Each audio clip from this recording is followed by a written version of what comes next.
Hey everyone, here are 10 crime dramas you should see. Number 10, Scarface. This one is the story of Tony Montana. I'm sure a lot of people have heard of Tony Montana. And it follows how it goes from being nobody to being one of the most brutal drug lords in their world, in their fictional world. And just watching this guy go from nothing to something to become one of the most ruthless people is a very, very fascinating journey.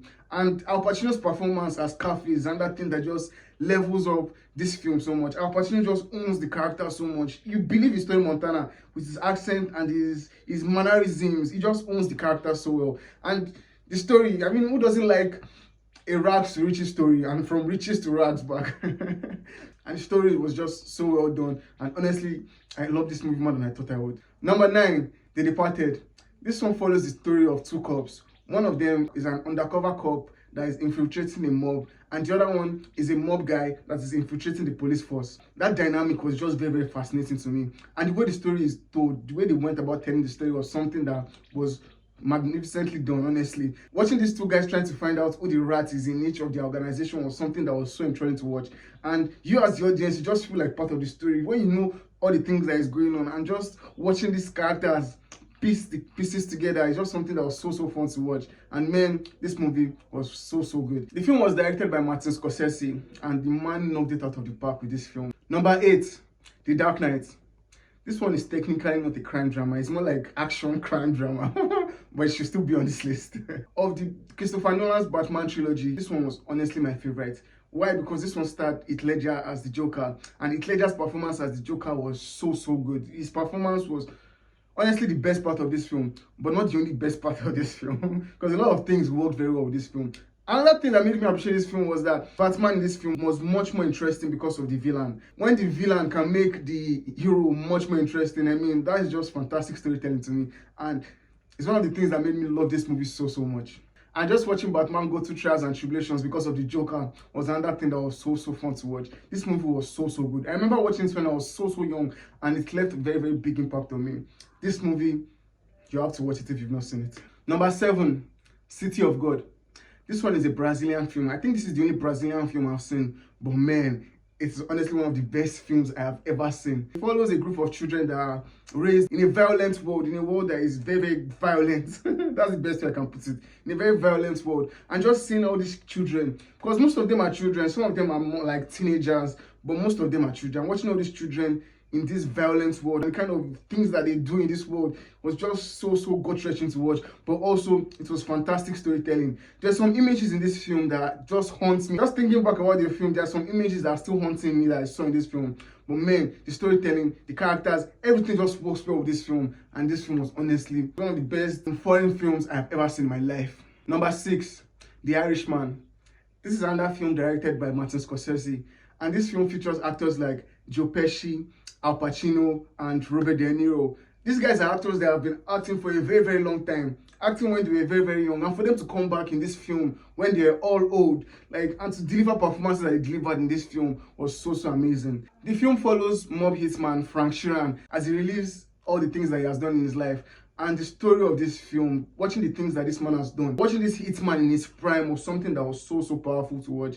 Watching how he did some things and betrayed some people, and honestly, the storytelling of this film was so good. And the fact that Martin Scorsese directed this film, he directed the shit out of this film. You could tell that Martin Scorsese has come into his own as a director, and the direction of this film was superb. And bringing back all these actors, all these old actors, and coming back, and all of them knocking it out of the park was something that was so good to watch. I remember watching this film in 2019, and I told all my friends, guy, watch this film. That was how good it was, and that was how much it meant to me. And man, The Irishman was one hell of a gangster movie. Number 5, The Shank Redemption.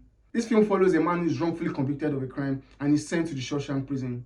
Of all the films on this list, this film made me the most emotional because the drama of it was something that was so well done. I did not expect it to be this good, honestly. I heard so much about it before watching it, and when I watched it, I could understand why people were rating or hyping this movie so much.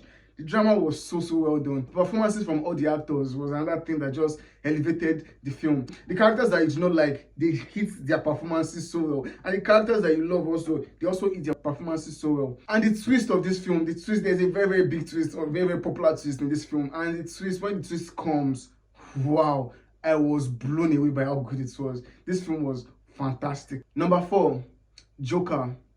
This movie came out in 2019, and I remember when I watched this movie for the first time, I was blown away by how good it was. Like, I'm a very, very big fan of drama. So when I watch a drama that just hooks me and gives me a very, very fantastic story, it just blows my mind. And this movie blew my mind. Although it was inspired by movies like Taxi Driver and The King of Comedy, it still did not matter. Like, the film still stood very well on its own. You could feel that it was inspired by those things, but at the same time, the movie still stood very well on its own, and it just made me appreciate the film. And the fact that they were telling us the story of a character that is so popular, the Joker, was another thing that just made me appreciate the story. And Joaquin Phoenix's performance in this film also, man, that guy knocked it out of the park. I don't think I've seen him in the movie until, okay, I've seen him in The Master, but I didn't really take note of him until I saw him in this film, and his performance in this film was out of this world. Number 3, Goodfellas. I like to call this movie the gangster movie other gangster movies want to be like. This movie is directed by Martin Scorsese, and it's, I think, one of the first gangster movies I ever saw. And man, this film just blew my mind at how good it was. Like, this film makes being a gangster very, very seductive. At the same time, you want to keep away from it. Like, I don't know how the man managed to do that.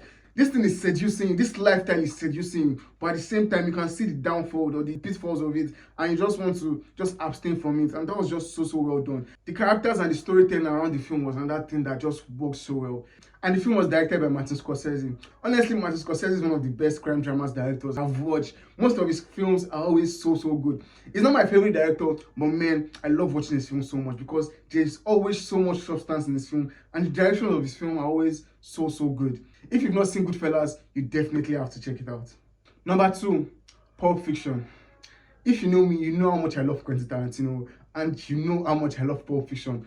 Pulp Fiction is my favorite movie ever. I've seen so many movies in this life, but no film has inspired me and has stuck with me as much as Pulp Fiction has. The non-linear storytelling, the characters, the music, the direction, everything just works with this film. The only issue that I've seen, I've watched this film so many times, and the only issue I saw in this film was editing issues. And that's because this film was shot a long time ago, and you can't help but have those editing issues. But apart from that, there is nothing wrong with this film. This film is freaking flawless.